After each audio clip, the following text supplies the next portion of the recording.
What's up, guys? It's three-time NFL Pro Bowler, all-decade return specialist, Josh Cribbs. I want to welcome you to the Mac Sports Connection podcast, where Alex hosts all things Mac, all things football, all things sports, right here, Mac Sports Connection, baby. The Mid-American Conference best, bringing it only the greats, Mac, to everyone.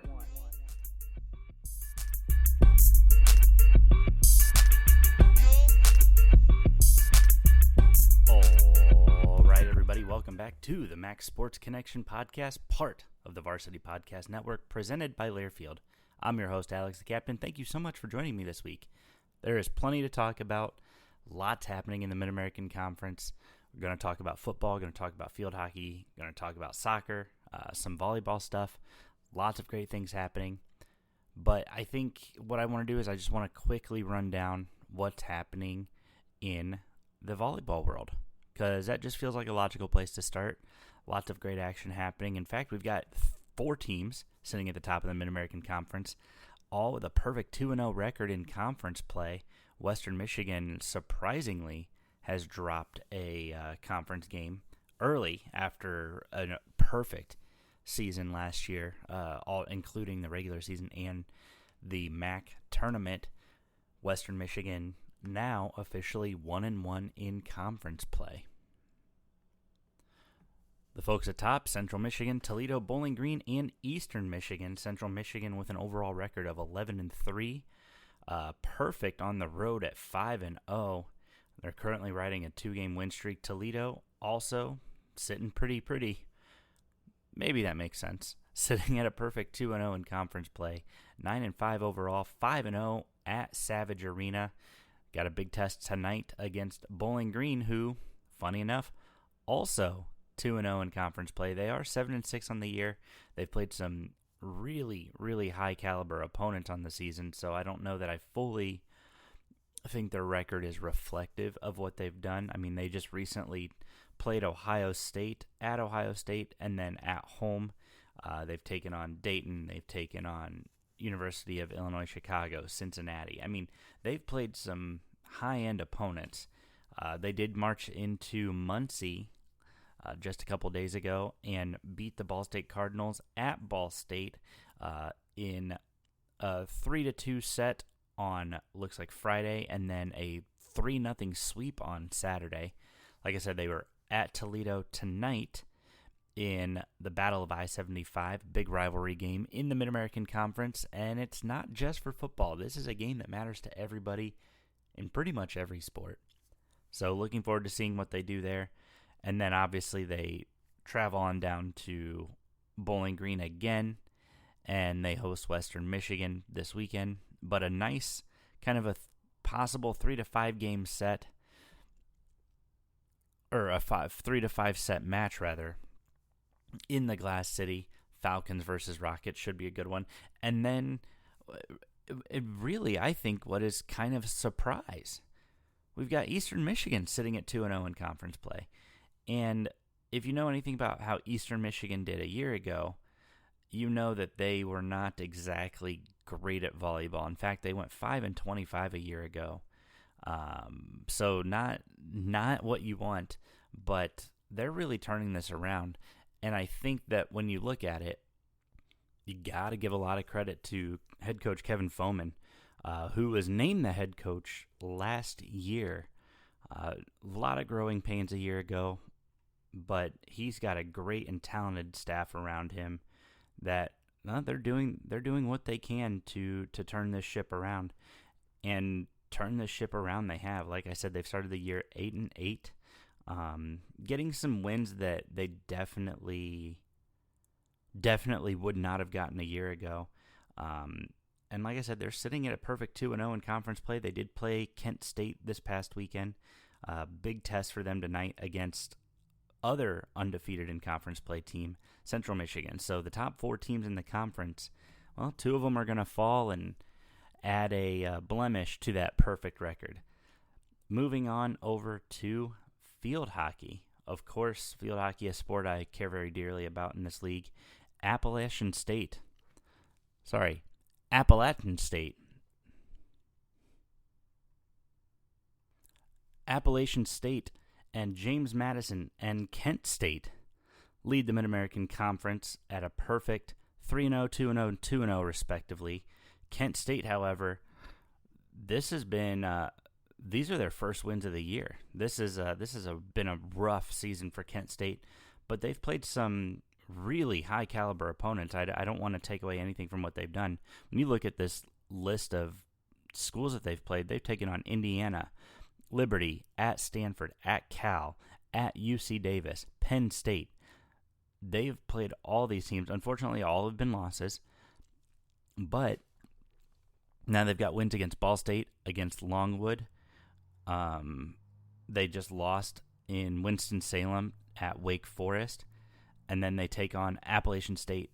Looks like that's going to be here this weekend, and I'm excited for this. I think Kent State, they have consistently been a quality program in the Mid-American Conference, and they always, similar to their football team, always schedule tough out-of-conference opponents, and really looking forward to seeing what they do. But one of the names that is not undefeated in conference play kind of surprises me a little bit is the darlings of the MAC, if you will, Miami Field Hockey. They've had a tough non-conference slate as well, but they've picked up wins against St. Francis Bucknell, at Indiana, a 1-0 win. Got to fly the flag for that one. But then they've lost to Rutgers, Princeton. They did have a match with James Madison in conference play, lost that one 2-1. But they did pick up a nice win against Ball State this past weekend in Muncie. And then most recently they lost at Michigan on Sunday in Ann Arbor. So that's some tough matches for them, but I have no doubt that we're going to once again see Miami Field Hockey sitting towards the top of the league. Last year they went 14-7 in the regular season. Now they've had some roster changes. This is a little bit different team than what it was a year ago. Obviously, losing your 5-season All-Star, All-American goalie Isabel Parisi, that's always tough to replace. But they've got a lot of junior and senior talent on this roster. I have no doubt in my mind that they're going to bounce back and be just fine. But a little bit of a slow start for Miami Field Hockey. The Bobcats out of Ohio sitting at 1-1 in conference play, 4-5 overall. You've got Longwood wrapping up the list of teams who have a win, sitting at 1-2 in conference play, 3-5 overall. Then you've got Central Michigan, Bellarmine, and Ball State all winless in the Mid-American Conference. Ball State, again, another program that we've seen has been pretty good in its history. They are struggling to start this year. I mean, they've got overtime losses. They have 2 overtime losses. Not even just overtime; they are double overtime losses. So I mean, this is just a tough way for them to kind of get the season started. But we're going to see their names pop up again later in the year. In fact, I would be very surprised if they weren't one of the teams who were eventually in the conference tournament. Looking here at some statistics, obviously we've got a couple players sitting here at the top. Claire Grennis from App State. She has only allowed 12 goals on the year, which honestly is pretty impressive. They've played 9 games. She's averaging less than 1.5 goals a contest that she's allowed. Nikki Sujukin from Miami. Obviously, they have to replace Isabel Parisi, as mentioned, but she's done her job. She's only allowed 16 goals over 10 games, which is good for a 1.611 average. And then Molly Schreiner out of James Madison. She's played 8 games, 13 goals allowed, 1.736. That is good for third place in terms of goals against average. Moving over to saves here, we've got Hannah Johnston out of Ball State, 76 saves in 8 games played, a save percentage of .776. We've got Macy Lotz, forgive me if I butchered that.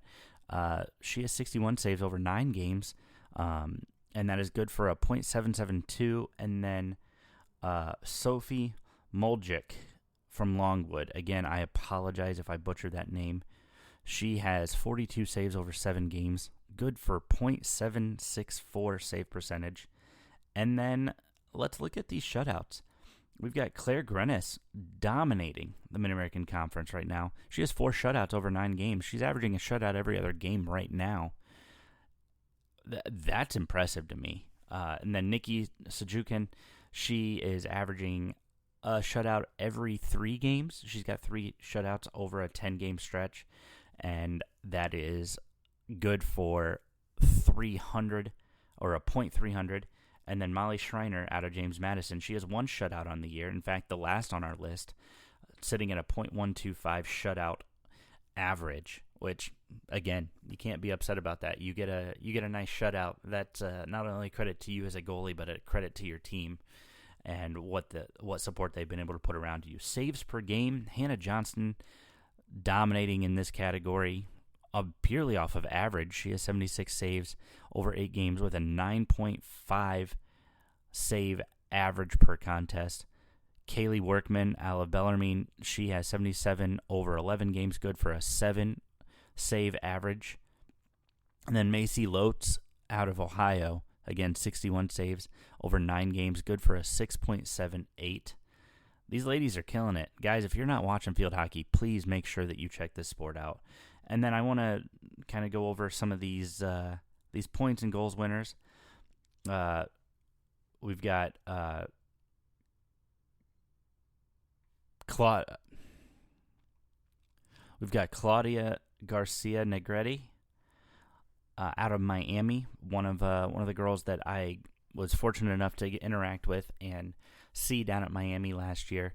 She is crushing it right now. She has 7 goals over 9 games, averaging just under a goal a game, but she's doing a great job. Alice Roper out of James Madison with a perfect 1 goal per contest, 7 goals, 7 games.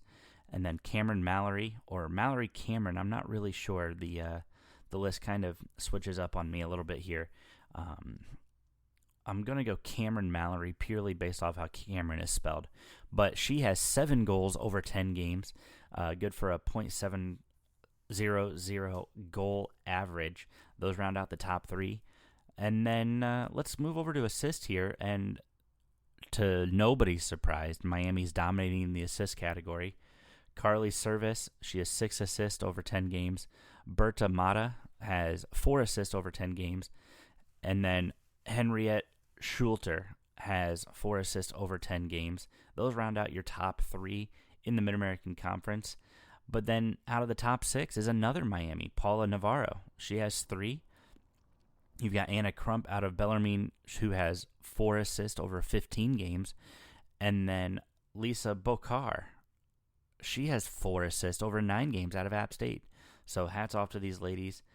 And then this is a great sport. I cannot overstate enough how much you guys need to be checking out field hockey.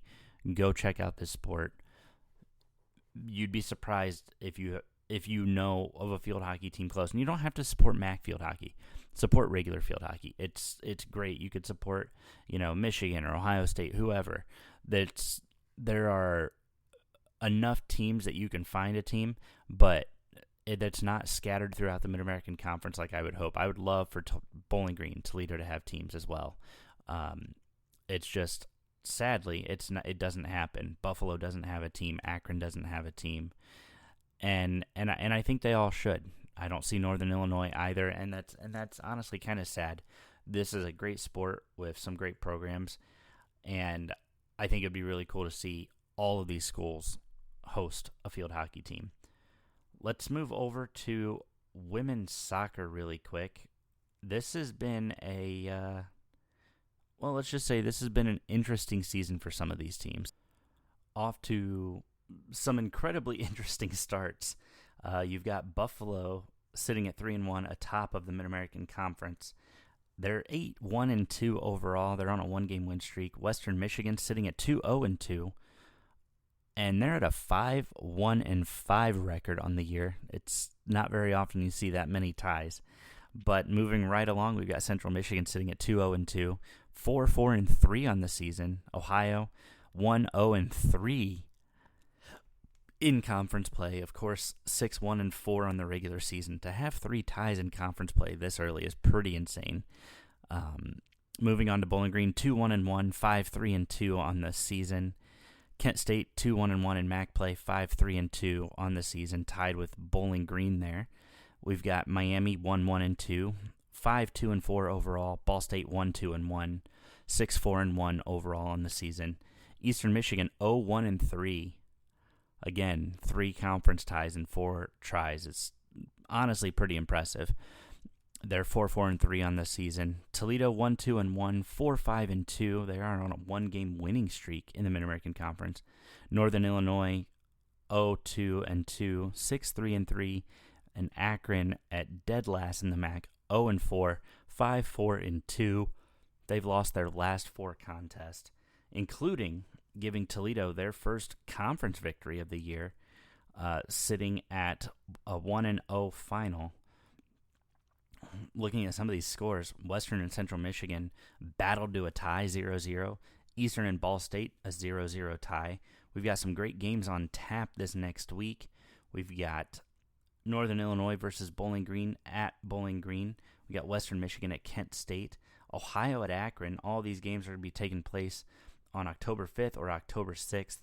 Lots of great things happening in women's soccer. And similar to field hockey, guys, this is another great sport that y'all need to be checking out. We've got great players in this league. We've got great coaches in this league. If you guys aren't checking out women's soccer, obviously we don't support men's soccer as a conference anymore. That's those teams have been distributed to other leagues, and that's fine. But go support the women's soccer programs. These girls work hard, and they deserve the support and the fan engagement. Looking at some of the stats here, we've got Jen Blitchak. Again, another name. I apologize if I butchered there. She's leading the conference in shots. She's averaging 4.36 shots a game at 48 over an 11-game span. Alyssa Arthur out of Kent State, 33 over a 10-game span, good for 3.3 per contest. And Olivia Sipsock out of Eastern Michigan, she's had a nice season, 31 shots in 11 games, good for 2.82. And then we go back to our good friend Jen out of Western Michigan, 24 shots on goal, averaging 2.18 shots on goal a contest. We've got Tyra King, 21 over a 12-game period, good for 1.75 shots on goal. And then Alyssa Arthur, 19 shots on goal over 10 games, good for 1.9 per contest. Pretty impressive. Then we move down to Jen Blitzchak once again. She has 10 goals over 11 games, good for .909 goals per contest. Taylor Hamlet out of Miami, she has 7 goals over 10 games. And then Delaney Caldwell out of Ball State, 6 goals over 11 games. Those are your top 3 goal getters. And then down to game-winning goals, Delaney Caldwell from Ball State, she has 3 over 11 games. Allie Macbeth from Toledo has 2 over 10 games. And then Emma Stransky and Jen Blitzchak both have 2 to round out the top 3 in game-winning goals. Again, women's soccer, a great sport. If you guys aren't checking that out, make sure you guys do. Before we move on, I want to talk to you guys about the Varsity Network app, available for free by Learfield. You can download that on the Apple App Store or the Google Play Store, and you can listen to hundreds of your favorite college teams playing on the field week in and week out. Not just the field, the court, the diamond, whatever it may be. You can listen to your favorite teams perform live.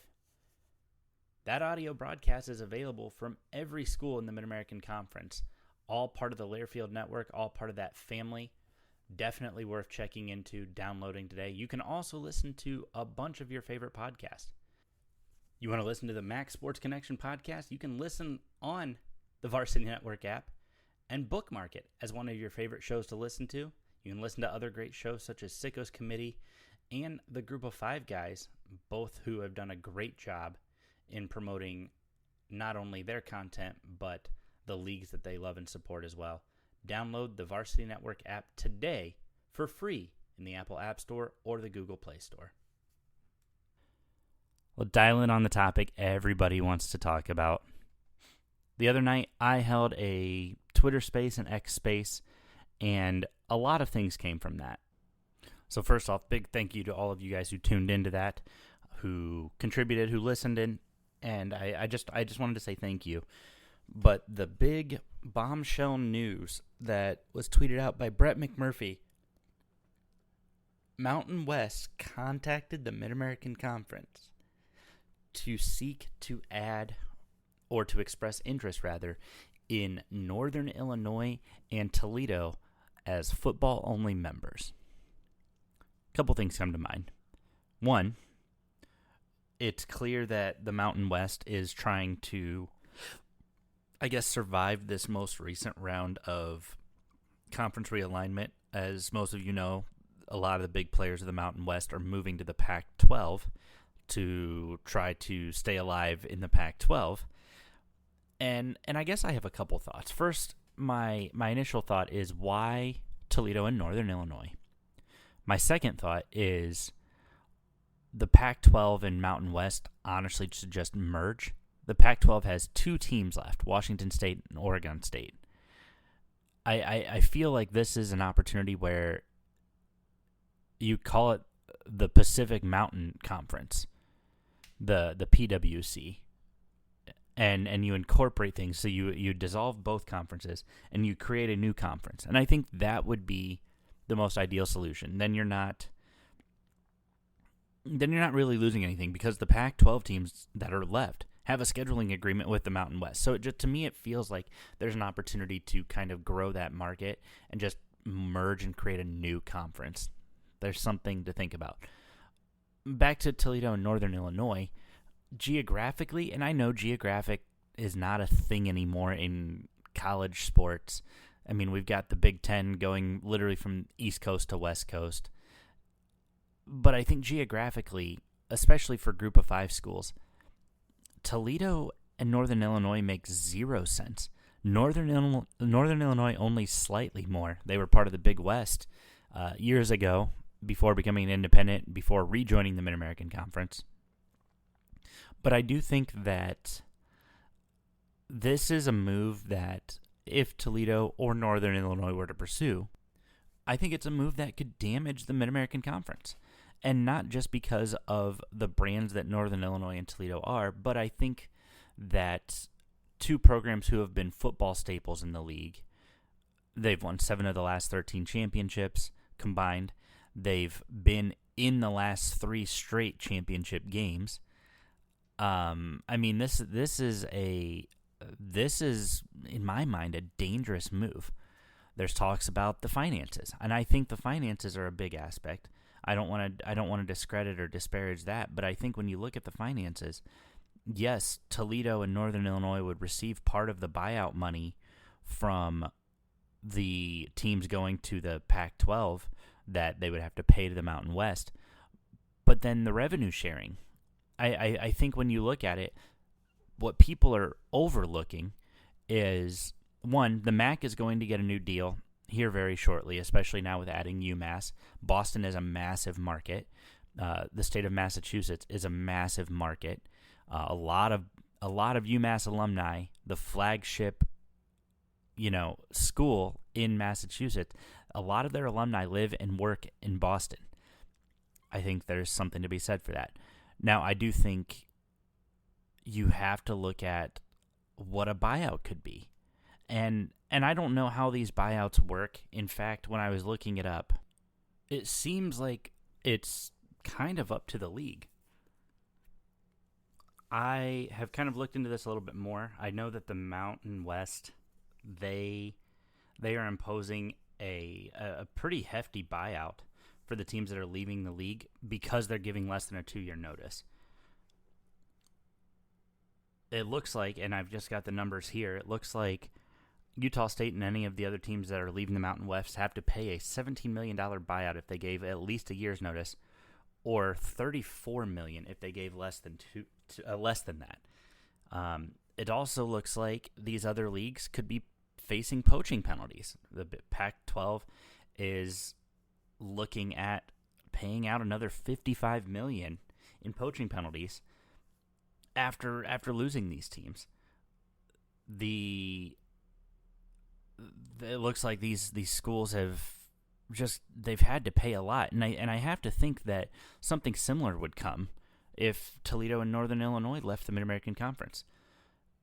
It looks like the Mountain West would want them, this is all cursory, would want them effective 2026. We're already into the 2024 season, so by that rule, because the new year begins on July 1st, by that rule, Toledo and Northern Illinois would be under a 2-year threshold, which I would have to imagine is millions in buyouts. There's also, when you look at some of these other buyouts and these other moves, the Big 12, they forced Oklahoma and Texas to pay a pretty substantial amount of money. And I think that's going to be what we're going to see here. So, one, yes, Toledo and Northern Illinois may receive some of the money from the buyouts from the Pac-12 and all that. But they're going to, in turn, have to pay buyout money to the Mid-American Conference, especially now because any interest or offer or whatever, you're under a 2-year mark. I have to imagine this is pretty industry standard. 2, any TV revenue. They would be a football-only member, so it would be similar to that of Hawaii, who is getting or is going to get, based off the current language of the thing, about $4 to $4.5 million. That sounds great. However, a lot of big-time players from the Mountain West are leaving. They are going to the Pac-12. That tells you that the Utah market, the Boise market, those are gone. Those are no longer in play. Now, it's true, Texas State is being looked at, so you'd get some of that Texas market. You do still get some of the Colorado market with Colorado State. You do get the Vegas market with UNLV, but this is not the same Pac-12 that it was years ago. This is a much different Pac-12, especially with these teams like Boise State and Utah State heading to the Mountain, or leaving the Mountain West, heading to the Pac-12. So it's going to be agreed upon. But when you lose Boise State, Fresno State, Colorado State, Utah State, and San Diego State all to the Pac-12, those are bigger media markets, and those are bigger brands that you're losing to a conference that, frankly, you're not going to, I guess, recover from. I know the attractiveness of the Chicago market for Northern Illinois, as Northern Illinois fans have very repeatedly reminded me. Chicago doesn't care about Northern Illinois. And while that's true, it's not about what they care about, it's about the potential reach. I know that the Detroit market doesn't care that much about Toledo. The Cleveland market doesn't care that much about Akron or Kent State. The Columbus market could basically not even know Athens exists. And the Cincinnati market, well, we know where their focus is, Cincinnati, but mostly Ohio State. The Indianapolis market, they're adjacent to Ball State, but the Buffalo market is mostly Buffalo. I mean, we all know these markets, who their priorities are. I'm not ever going to say that all of a sudden the Detroit market cares about Toledo and Eastern Michigan. I'm not saying that. Or that the Chicago market cares about Northern Illinois. That's not what I'm trying to say here. What I'm trying to say here is the potential reach. The more homes that you can have access to put your product in front of, that is what they care about. It's about the potential reach. It's about the number of people that they could possibly, even casually flipping through on a random Saturday, their favorite team isn't playing and they see college football on. And so they just tune in and they realize, oh, this is our local team. Or, oh, this is a brand from the West coming east. Whatever it is. So I don't think it's as much about the the actual numbers that are there. It's about the potential of numbers. And Chicago's a top 5 market in the country in terms of media markets. I mean, I get it. Kind of looking forward, I mean, you get UNLV, you get Air Force, they're going to stay, which I think is good. I think that's beneficial for them. Now, I do think that Air Force, there is an opportunity for them to maybe perhaps look at the AAC. I think that would have been a smart move for them, because then now you get all the academies into one conference, and I feel like that would have been really cool. That's a personal thing, but whatever. It's fine. I do think that when you look at everything on the table, yes, there's money involved. Yes, there's a lot of opportunity involved for Toledo, Northern Illinois. But you leave the stability of a league that is arguably, and not even arguably, it just is, the most stable league in college athletics. The MAC hasn't had a massive shakeup in terms of membership since the early 2000s when you lost Marshall. To me, it doesn't make sense. Teams were considering joining the MAC because of the uncertainty in their other leagues, most notably Western Kentucky down in Conference USA, Middle Tennessee State. They were considering making the jump to the MAC because of the uncertainty that's going on in collegiate athletics. And for me, I think that's kind of the key. This isn't I think the students are getting shafted here. I think the students are the ones who are losing, and not just for football. I think, it's ridiculous to potentially have an East Coast team travel all the way to the mountains, travel all the way to the Pacific Coast for a college football game, for a conference college football game, rather. Potentially, if everything works out and Hawaii's in the Mountain West, you now have Hawaii as a football-only member. You now have Toledo as a football. That's an insane trip. David Briggs and Kyle Rowland out of the Toledo Blade did a great job kind of talking about what that would look like. Toledo is closer to European countries than they are to Hawaii. I think, and I'm probably going to misquote this, but David Briggs even mentioned that it would look like the distance would be similar to Toledo traveling and playing a game in East Germany. That would be the travel distance. When you think about that gives a little bit more perspective. The people who flew over for the Italian Bowl to Toledo a few years ago spent less time flying and traveling than Toledo would to fly to Hawaii for a conference football game. Not to mention, when you look at the money that's going to be involved, let's say this new media deal, so it comes down, new media deal, let's just say it's the exact same. Toledo would get about $4 to $4.5 million. I looked it up, and based off of numbers I was looking at, Toledo spent about $2 million in travel last year for football. I could be wrong. Just based off the math I did. And that was in a bus league. That was in a league where they could bus to almost every single game. In fact, I'm pretty sure they bused to every single MAC game. And then, of course, they did their travel for their away games, so like the Illinois game, whatever. But now, the amount of money you're going to have to spend to fly to Hawaii every other year, to fly to UNLV every other year. Now, flights to Nevada are not that expensive. Fair enough. But that money gets spent pretty quickly.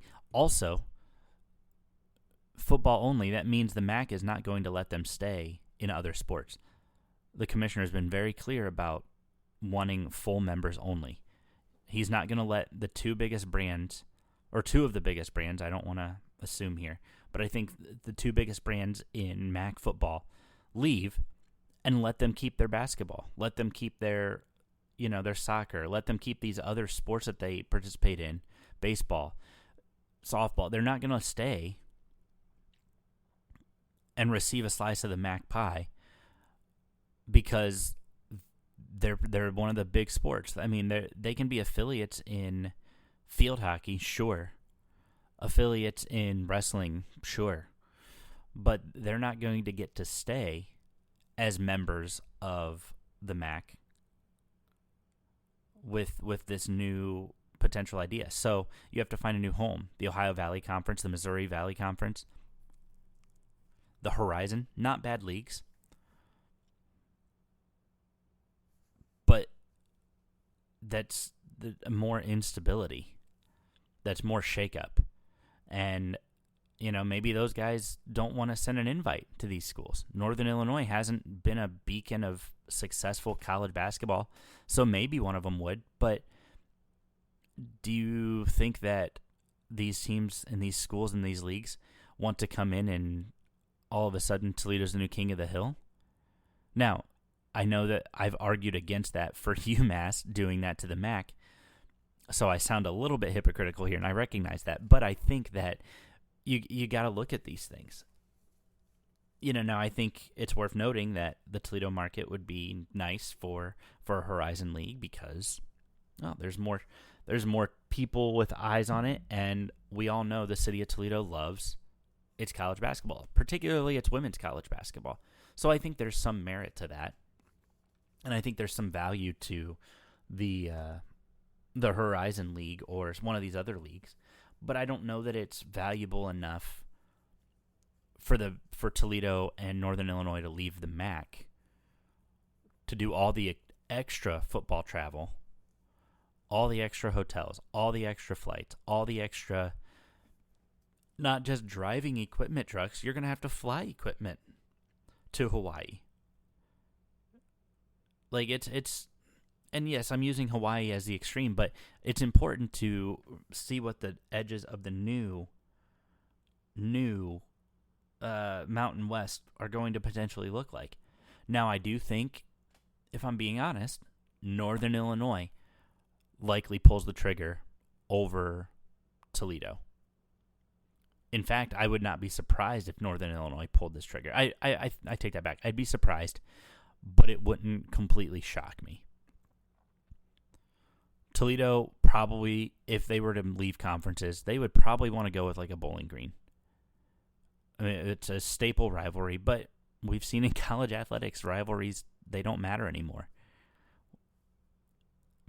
I do think that we would see Toledo be more inclined to leave with a Bowling Green than perhaps in Northern Illinois, especially for a Mountain West. Now, an American Athletic Conference, maybe.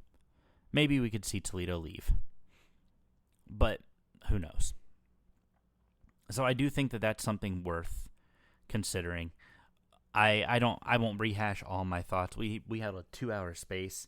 Again, big shout out to all of you guys who tuned in and listened. Big shout out to Hustle Belt too, coming in and unintentionally co-hosting. It just kind of turned into one of those things where I saw that they were there, felt it was right that they got the opportunity to speak as the premier blog in the Mid-American Conference for the fans. And so I said, you know what, let's make this happen, and gave them a platform to kind of share their thoughts and ideas as well. I do think, going back to my original point, though, that Toledo and Northern Illinois leaving the MAC would destroy the conference. If we're going to be really honest, and I think it's important that we're honest with ourselves, Toledo and Northern Illinois leaving the conference, even just as football, would force the conference to decide what kind of league they want to be. Do they want to be a football-focused league? I think when you lose two of your biggest brands in football, you probably start to divert your resources and attention to a different sport, such as basketball, a sport that the MAC is usually pretty decent at. So I think you divert your attention and energy there. But I also think it could mean the collapse of the Mid-American Conference. Now, again, extremes, and I recognize that, but you got to look at every scenario. Kent State and Akron probably put less investment into their football programs. Again, this is purely speculatory, so don't take this as the word.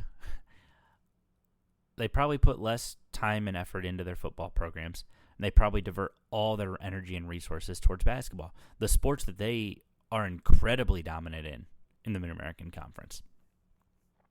Akron probably invests more into its men's soccer program, and I have to imagine they perhaps look at going to the Missouri Valley or the Ohio Valley Conference, and maybe, I mean, they definitely keep football, but I think perhaps they maybe look at being an FCS school based off enrollment, based off of their football success, and they know they could be a dominant basketball area.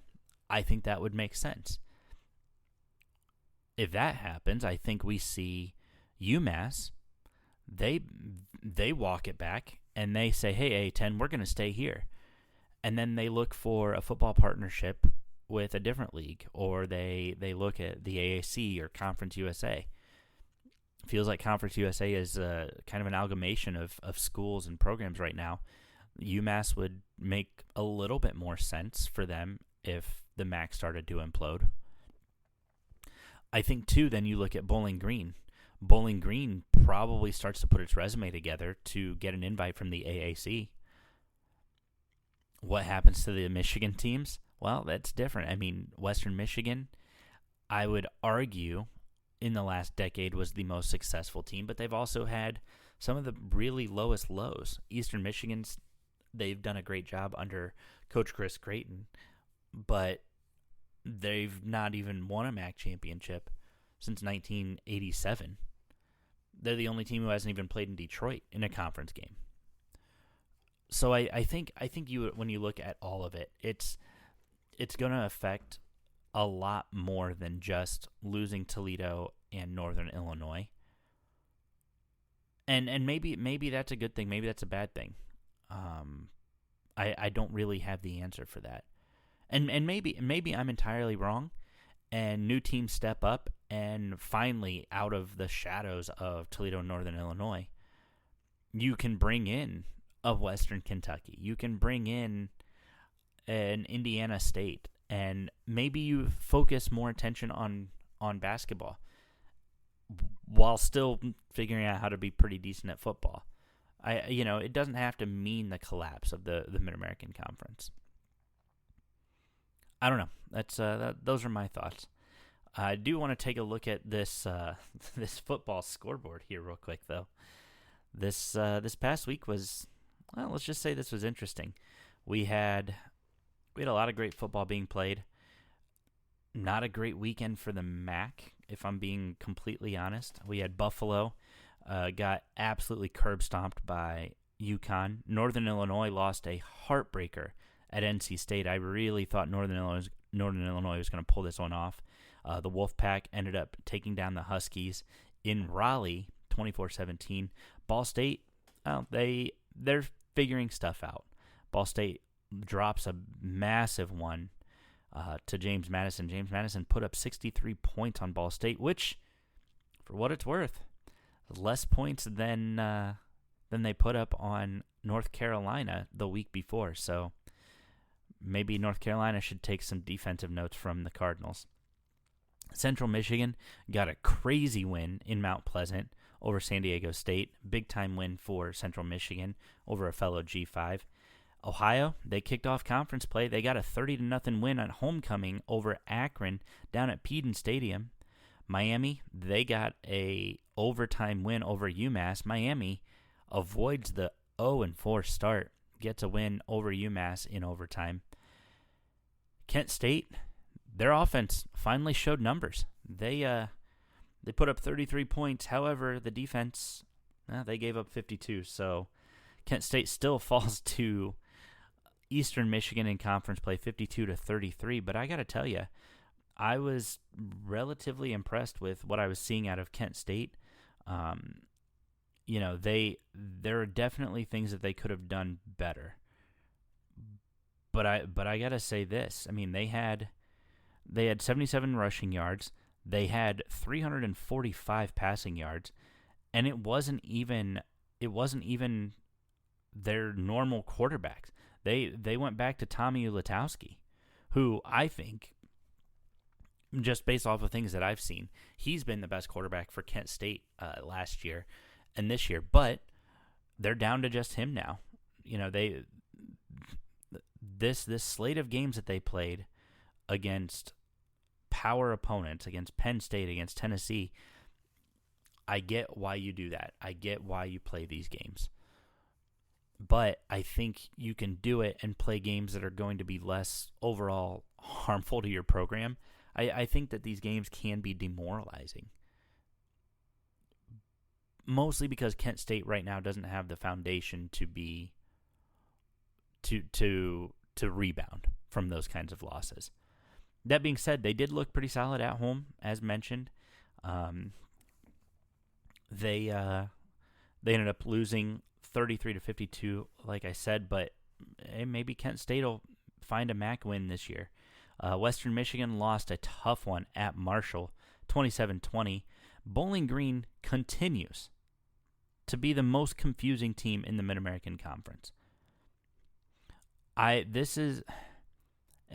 love what Bowling Green's doing. I know that they are working their tails off. And I love what they've put together. They are 1-3 on the year. Dominated Fordham at home to start the season off. Lost at Penn State, 34-27.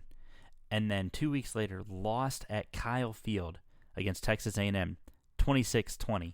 So they've lost 2 top 25 games by an average of 6.6 or 6.5 games a contest. Especially on the road, especially against quality opponents. You can't sneeze at that. But then they come home, and it's homecoming, and they drop one to Old Dominion. Old Dominion, who, for all intents and purposes, they've not been bad. Their record doesn't reflect how good they actually are, in my opinion. When I look at their schedule and what they've done, right now they are 1-3 on the year. But they lost a 4-point game at South Carolina. They lost a 6-point game versus East Carolina. And then they lost a 20-point game to Virginia Tech. But they've been close on these other games. And then they dropped this one to then they beat Bowling Green on the road. Bowling Green continues to, I think, be plagued by the problem that they've had for years. Connor Bazelak is a great quarterback. I saw people saying to the contrary. I am a big fan of Connor Bazelak. He's got a great tight end in Harold Fannin Jr., who is probably the best tight end in America, if we're being really honest here. Connor Bazelak is not a MAC quarterback. You look back at quarterbacks that Bowling Green has had in years past, specifically Matt Johnson. I always liked what Matt Johnson did at Bowling Green. I think he was a great quarterback. And I think that's just the nature of how the game is played anymore, right? Matt McDonald, another great example of a great BG quarterback, got 2 wins over Toledo, something that hadn't been done in years. So, this is a guy who, Connor Bazelak, as much as I think he's great, I do. I think that he is not truly a MAC quarterback. It's a different game in the Mid-American Conference, and that's okay. He's had great stops. He was at Missouri. He's at Indiana. This is not exactly a guy who's a slouch of a quarterback by any means. But I do think that the game is played different, and I think that Bowling Green continues to remain a little bit more one-dimensional. And when I say one-dimensional, I don't mean they can only pass or they can only run. But it's you've got a running back room that is pretty solid. Might be one of the best in the conference. When we'll find that out as we get into conference play. They've got a pretty good defense. But then when they pass, you've got your one target who's catching everything for 150 yards every single game. If you can slow down this running game and just have a little bit of pressure on your tight end, this is a Bowling Green team that just can't seem to figure out what they've got to do. Now, again, their 3 losses, no slouches. These teams have all been great teams. So I think I could just be overreacting, and Bowling Green's going to come out and dominate and go win the Mid-American Conference this year. Who knows? Could very well happen. And frankly, egg on my face if it does. Speaking of other teams that I think that it might be time to hit the panic button a little bit, Miami.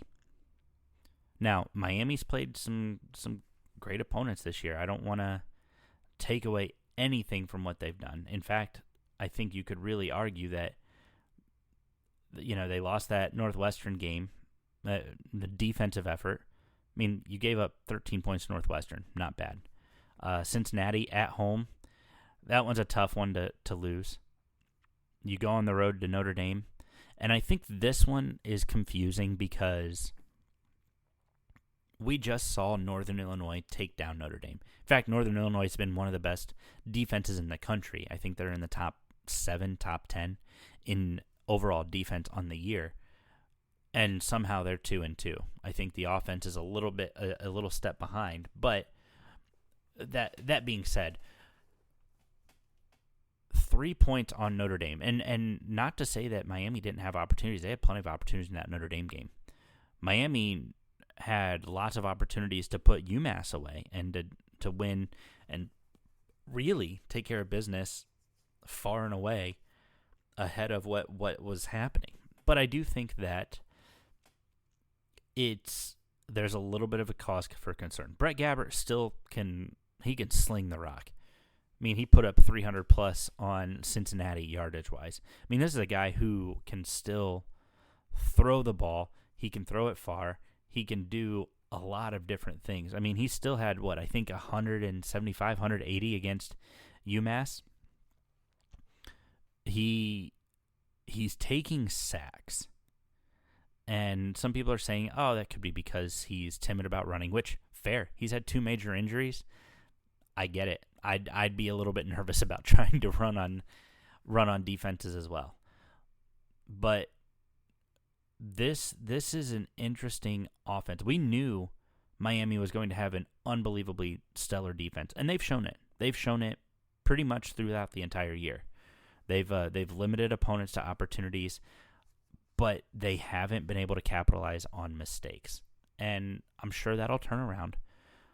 But when you look at everything and you look at how Miami's playing football right now, I think you have to just be a little bit hesitant to think that this team is going to repeat as conference champions. Now, conference slate starts this weekend against Toledo in the Glass Bowl in a MAC championship game rematch.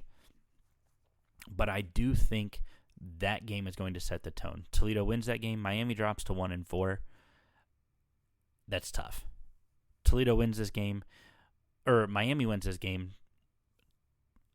Maybe you turn this thing around. Maybe you get this ship righted, because then after that, if you're Miami, you've got a game at Eastern Michigan, and then you're home against Ohio. Then you welcome in Central Michigan, then Ball State. I mean, you start to string together a few of these wins. I mean, now Miami has a tough task at the end of the season. They've got Northern Illinois and Bowling Green before even thinking about Detroit. But I think there's some stuff here that you get through the Toledo game and you set the tone for the next 7 games.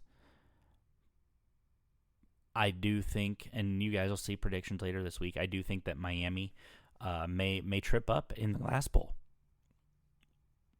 In fact, I think that Toledo, who are still licking their wounds from the crazy weather fluky game against Western Kentucky, I think Toledo comes home for their homecoming, takes care of business, but that's for later.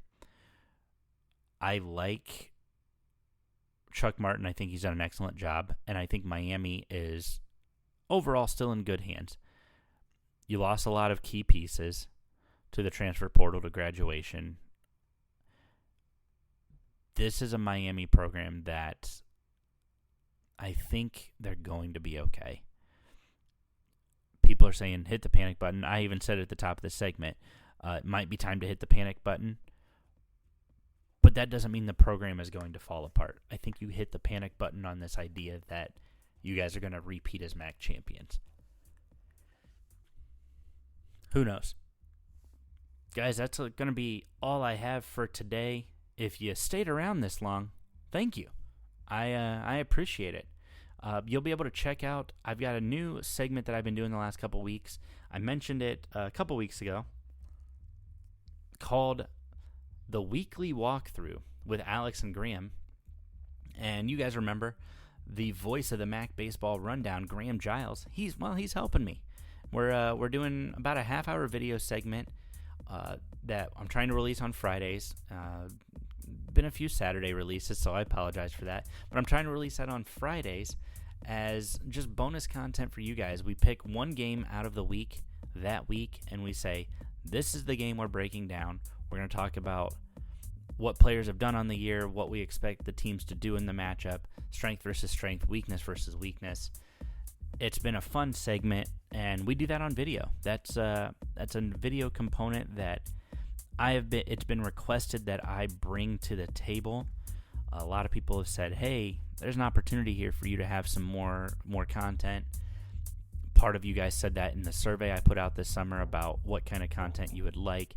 So we're doing a little bit more video content. If you guys want to check that out, I'd appreciate that. Again, you can check that out on YouTube. If you just want the audio version, you can still listen to that as well. I release that on Spotify, Apple, Google, all those other platforms that you can listen to podcasts. But if you want to see our glowing faces, well, you can do so through the YouTube video that we post on MSC Podcast. So make sure you guys check that out. I could use that support. Graham definitely could use that support. He's been instrumental in kind of creating and forming this thing, and I want to show him that love that he deserves because he's putting in a lot of great effort to do his research and to look up the numbers and the information. So please check that out. That next episode will be releasing Friday. I'm not telling you not going to tell you just yet who we're going to preview, but you guys are in for a good one. You guys can check out all the social media accounts as well. Twitter X at the MSC Podcast, Instagram at the MSC Podcast, Facebook, the Mac Sports Connection Podcast, and of course, TikTok at the MSC Podcast. Thank you guys so much for tuning in. I appreciate it. The love and support you guys continue to show has been great. Hopefully, no major shakeup news here in the coming week or so for the Mid-American Conference. But if there is, hey, we deal with it, we move on, and we hold spaces about it because that's what I'm all about, letting the people talk and share their opinion. Thank you guys so much for tuning in. I really appreciate it. We'll see you next week.